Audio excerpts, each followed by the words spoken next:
The town of Stillwater wasn't much. A handful of ramshackle homes dotting the perimeter of a silent lake, secured tightly by dense woods that seemed to hold in a secret. It was the kind of place people passed through without stopping, save for those who called it home, and the few drawn in by strange tales like moths to a flame. It was autumn when Emma Foster, aspiring journalist and professional skeptic, found herself meandering down Stillwater's desolate road. She was there for a story, a missing persons case that had intrigued her beyond reason. David Harlow, a local man, had vanished 1 year ago under peculiar circumstances, and the rumors surrounding his disappearance were too compelling to ignore. Some said it was the lake, others blamed the forest. Emma wanted answers. Her inquiries led her to the Misty Pines Lodge, the sole establishment in town where she hoped to glean information under the guise of hospitality. Candy, the lodge's proprietress, greeted Emma with eyes like weathered marbles, hard, unyielding, and full of stories best left untold. In the lodge's rustic lobby, the ticking of an antique clock hammered the passage of time with a rhythmic patience notorious in small towns. Emma noticed the photographs lining the walls, each frame containing an image of the lake spanning different seasons. They were hauntingly beautiful, almost alive in their depiction, and cast an atmosphere that made her shiver despite the warmth inside.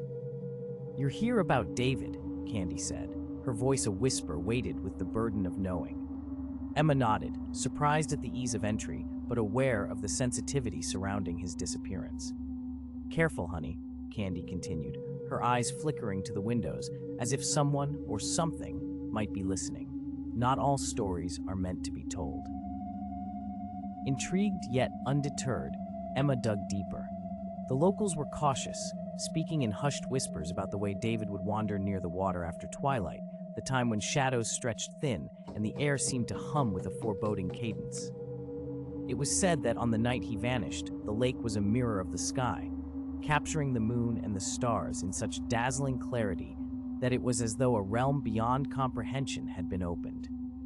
One name consistently emerged amid murmurs, the Night Harbinger, an entity whispered about in the hushed tones of those longing to forget what they believed. The legend was old, rooted in the very bones of Stillwater, and suggested that the lake was an opening, a reflective pool awaiting the heedless traveler, offering both a refuge and a trap. Skeptical but fascinated, Emma resolved to explore the lake. She rented a small rowboat from a taciturn old man who scrutinized her with an unsettling glance, as if knowing she'd share an encounter with the lake that few would believe. "It doesn't like outsiders," he warned cryptically as she pushed off the dock. The lake's surface was a calm deception, a sheen untroubled by wind or wildlife. As Emma paddled further from shore, isolation kissed her skin with cold fingers. Overhead, the sky began to shift. Wisps of clouds coiled, their underbellies glowing with the sinister promise of a storm that had not been forecasted. Doubts started to gnaw at Emma's confidence as she reached the lake's center. A sudden chill enveloped the air, transforming the serene autumn afternoon into something disquieting. She peered over the side of the boat, expecting to see her own reflection wavering in the water. Instead, her breath stuck in her throat. The water's deceptive tranquility unfurled a vision beneath her, a glimpse of something impossible. It depicted not her face, but an echo, a place that was eerily similar, yet distinctly otherworldly, filled with shadows that seemed to move independently. The sight unnerved her, striking a primitive chord of fear that compromised her rational skepticism. Her muscles tensed as if her very instincts were urging her to flee. Yet she was frozen, enthralled by the lake's sinister allure. Emma returned to the lodge, haunted by what she'd seen, but reluctant to share her encounter. The friendly chatter of the townsfolk seemed to hush when she passed, their judgmental eyes trained on the outsider meddling with things best left undisturbed. As night descended, the inn's creaking floors and whispering winds made sleep elusive. The lake called to her in dreams, a siren song, trailing phantom currents that wrapped around her subconscious. With the sunrise came resolve. Emma decided to visit the Harlow house, hoping for leads that could rationalize her unsettling experience. Perhaps David's belongings could shed light on his strange fixation with the lake. The house was surprisingly intact, although whispers claimed its essence had departed the night David disappeared.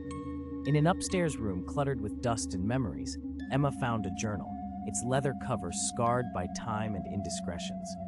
As she leafed through its pages, David's deteriorating handwriting revealed his descent, an obsession with the Harbinger, reflections looping to strange landscapes where fear and fascination intertwined.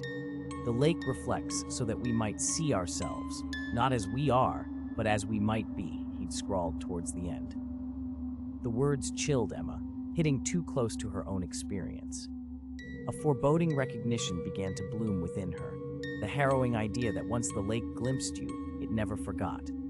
That evening, with her mind ablaze with possibilities and horrors alike, Emma was reluctant to venture near the water, yet thrice as eager for understanding. The lodge's patrons glanced at her as one might an impending storm, their tolerance turning from curiosity to pity. "You don't seem well," Candy murmured, sensing the weight bearing down on Emma. The older woman pressed a key into her palm. David's, she realized, offering access to places unseen. Back alone by the lake, Emma lingered on the dock. The water seemed serene despite the tumult coursing through her veins. Singled out from the world, dusk painted the surroundings with swirls of violet and gold, a cosmic foreshadowing of what lay past oblivion. The reflections shimmered beneath her, beckoning until she succumbed to curiosity. She knelt down, fingers brushing the cold surface. Ripples of memory. The scene unfolded, clarity bleeding into chaos, a duality that pulled at her senses. No longer did she peer into water. She floated in a canvas stretched over reality's edge. Her reflection warped and shifted, revealing glimpses of herself torn. An explorer, a captive, a figure stretched thin by fear and the allure of that which lay ahead. And then, the impossible, David's silhouette materialized beside her own, reaching with silent understanding. Yet, in their universe of glass and shadows, the figures whispered portentous truths meant for neither world. Here and now bled into then and beyond, a landscape of eternally shifting parameters. Instinct flared, and Emma staggered back, landing hard on the dock with water-drenched hands. As she lay catching her breath, the water's surface righted itself, as if allowing something precious to escape. Over the next few days, Emma pored over David's records and interviews, part of her a wanderer, now unwilling to abandon the paradox ensnaring her. Despite the townspeople's increasing hostility to her presence, she persisted, each dusk the mirror image of dreams not only seen but shared.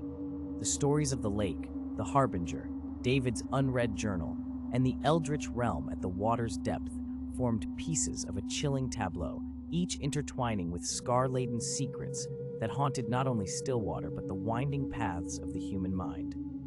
Her last night at the lodge, Emma couldn't escape the sense that she was being watched. The air was opaque with anticipation as the storm foretold gathered in earnest. Wrapped in darkness, Emma's heart pounded with the weight of unspoken words, a cadence that matched each rumbling growl of thunder. Sleep evaded her. Once more, she found herself drawn outside, to the lake, to a reflection of her true self, whatever that might mean. The storm raged overhead, lightning cleaving the heavens with ethereal ferocity, casting shadows as companions along her path. As she approached the water's edge, she sensed the change, a shift of dimensions, each collision of rainfall, a small cosmos reverberating through the lake's depths. There, just beneath the churning surface, she knew, existed herself, not yet realized, a reflection poised on the precipice of choices forgotten and roads forsaken. As she reached once more beneath the surface, thunder deafened the world above, yet within the mirrored depths was silence and understanding. The Harbinger pictured then was not a malevolent shade, but a boundary keeper. Its presence a possessive, albeit misunderstood guardian of infinite reflections, a chaos meant to redefine rather than consume. In those pivotal moments, Emma saw herself in tandem with unspoken fears and kindred spirits, a cycle distant through the ages, seen and unseen. The waters enclosed around her, grabbing. As her fingers broke the surface of that foreign realm, she felt her reality slip, taken not by antagonism, but a longing to explore what lay just beyond. Dawn graced Stillwater with a fragile peace, the air cleansed of echoes from a chorus performed solely for those lost but not forgotten. Those left behind watched with understanding, that none from the town who dared the lake's siren call returned unchanged, if they returned at all. The lodge remained a silent witness, its residents accustoming themselves to the absence and persistent presence of outsiders. Candy glided through the dining room with practiced ease, her hand lingering on Emma's forgotten belongings, knowing well the myriad forms return could embody. For years, wisps would dance across the lake, unexplained currents surfacing from beneath its depth. Meanwhile, the world beyond remained unaware, save those drawn like wayward moths to Stillwater's unnaturally calm waters, each reflecting a story eternally unfinished, trapped between an eldritch night and the first blush of some unstated dawn.